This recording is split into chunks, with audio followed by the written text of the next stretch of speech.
नमस्कार मैत्रिणी. अशी पारंपरिक रेसिपी आज तुम्हाला मी एक पारंपरिक रेसिपी की कांद्याची पात. आपली कवळी कांद्याची पात ही शेतातनं तोडून आणलेली होती आणि ही शेतातली कवळी कांद्याची पात जी आता पावसाळ्यामध्ये जी येते तर तिच्यात खूप माती असते. त्याच्यामुळे ती 2 ते 3 पाण्याने आपण इथे स्वच्छ धुवून घेतलेली होती. कांद्याची पात अगदी बघा, ह्या ठिकाणी आपण 2-3 पाण्याने स्वच्छ धुतल्यानंतर ह्या ठिकाणी आपण इथे लसूण घेतला, मिरची घेतली आणि ही मठाची डाळ. तर आपण आज मठाची डाळ टाकून, म्हणजे आपले मठ असतात ना, त्या मठाची डाळ असते ती दुकानात मिळते आणि ती मठाची डाळ टाकून आपण इथे आजही कांद्याची पात करणार आहोत. खूप सुंदर आणि चवीला अगदी अप्रतिम लागते. म्हणजे ही पारंपरिक पूर्वीच्या काळात शेंगदाणे न वापरता ही अशा पद्धतीची डाळ वापरायचे.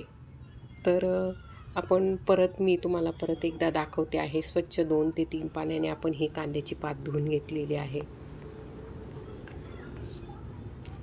अशा पद्धतीने आपण ही कांद्याची पात, तर ही परत दुसऱ्या पाण्याने आपण ही धुतलेली आहे आणि त्याच्या खाली थोडी बारीक माती किंवा असं असल्यामुळे ही 2 ते 3 पाण्याने धुवून आणि ते चाळणीत टाकलेली आहे.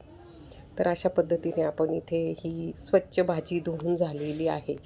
त्याच्यानंतर आपण इथे डाळसुद्धा स्वच्छ धुवून घेणार आहोत. ही डाळसुद्धा आपण दुसरं पाणी घेतलेलं आहे आणि ती डाळसुद्धा 2 ते 3 पाण्याने स्वच्छ अशी धुतलेली होती आणि त्याच्यानंतर आपण ह्या भाजीवरच ती डाळ टाकून देणार आहोत, मठाची डाळ.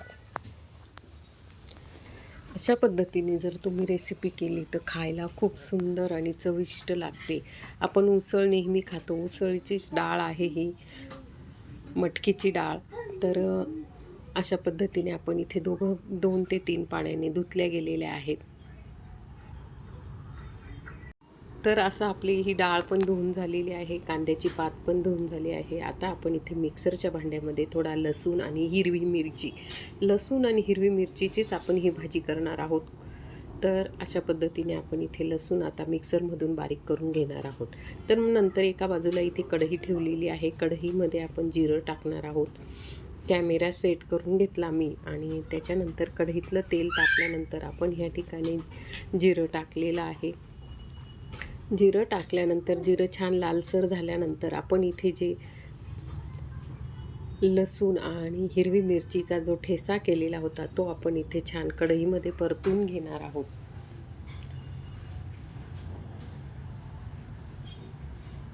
लालसर होतो आपण इथे हा लसूण आणि हिरवी मिरचीचा ठेसा आपण इथे परतून घेतलेला आहे.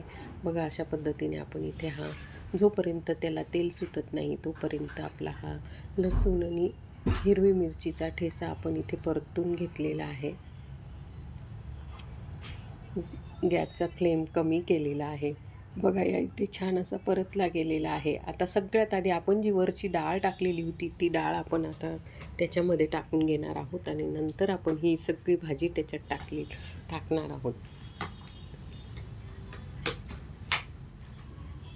अशा पद्धतीने आपण सगळी भाजी त्याच्यात पूर्ण टाकून घेतलेली आहे आणि पोळीच्या साहाय्याने आपण इथे हलवून घेतलेलं आहे. हे बघा, अशा पद्धतीने आपण इथे छान एकजीव त्याच्यात आपण गॅसचा फ्लेम थोडासा मंदच ठेवलेला आहे आणि अशी परतून घेत आहोत आणि 2 मिनटं असं झाकण ठेवलेलं आहे.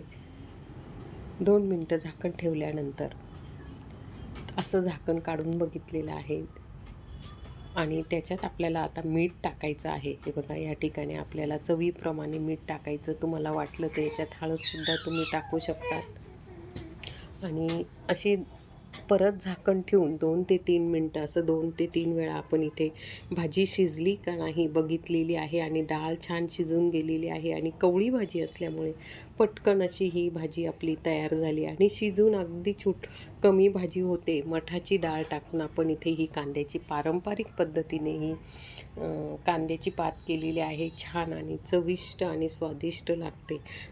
तुम्हाला जर व्हिडिओ आवडला असेल तर माझ्या चॅनलला सबस्क्राईब करा, लाईक करा आणि अशा नवनवीन रेसिपी पारंपरिक ज्या खेड्यातील असतात त्या रेसिपी बघण्यासाठी माझ्या चॅनलला सबस्क्राईब करून घ्या. आणि छान अशी ही मठाची डाळ टाकून कांद्याची पात आपली झाली. तुम्हाला नक्कीच माझा हा व्हिडिओ आवडला असेल तर लाईक सबस्क्राईब करा.